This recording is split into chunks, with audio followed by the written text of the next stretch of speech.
Hello there. This video is all about data protection. My name's Kevin Harmsworth. I'm the Operations Manager at GSA. Our system is designed to be compliant for GDPR. It's one of the best systems on the market for ensuring that we do not breach data protection rules.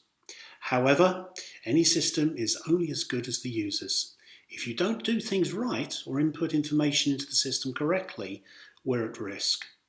For example, if a prospect or a customer specifically asks you to remove them from the data and you don't do so, and we or your client call them again, there is a breach of data protection. Equally, if you call a number that is registered on CTPS database, the opt-out register for cold calls, we are in breach. And if a prospect gives you a new telephone number that you call without checking it against CTPS register before you call, you're likely to be in breach. Remember that everyone has the right to see what information we hold on them. Therefore, you also need to be careful what you document in your notes on each record.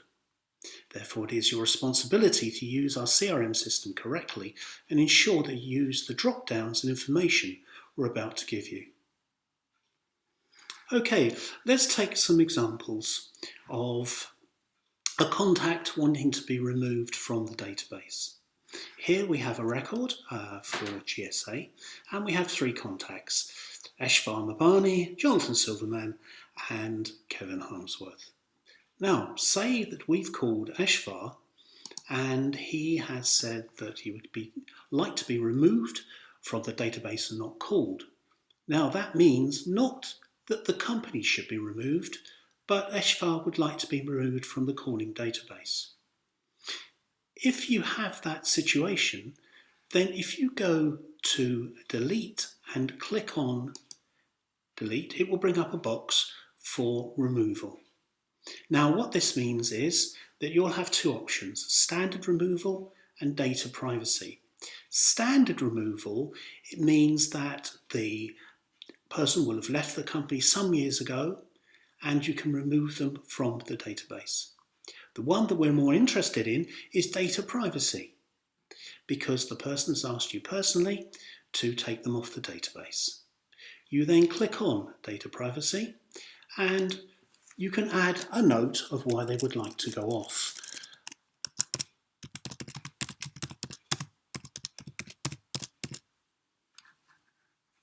You then confirm this by pressing confirm. As you will see, Ashfar Mempani has now been taken off the database. Once you refresh the data, you will see that he is no longer available to be called. Let me just take you through that one more time so that you fully understand that. So Jonathan Silverman, you've called him and he's asked you to be taken off the database because he does not want to be called, but we can still call Kevin Harmsworth at that company, okay? Then we need to take off Jonathan from the calling database.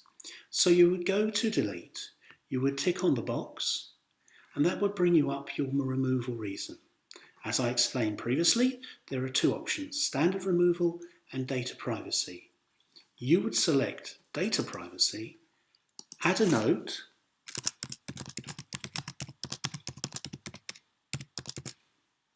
and then confirm. You will see on the database that Jonathan has been deleted from the data. So the only person left to call on this record would be Kevin Harmsworth, the Operations Manager. Now, if you are asked by Kevin Harmsworth, the Operations Manager, that the company does not want to be called, not the person himself, but the company does not want to be called, then you have to withdraw the record from the database. And you do it like this. First of all, you select your outcome, which is withdrawn. You then have to give it a withdrawn reason. You click on the withdrawn reason and select do not call. You then save and log. This will then automatically take the company off of the database, you will not see it on your calling list, and it will automatically be withdrawn from the data so it cannot be called.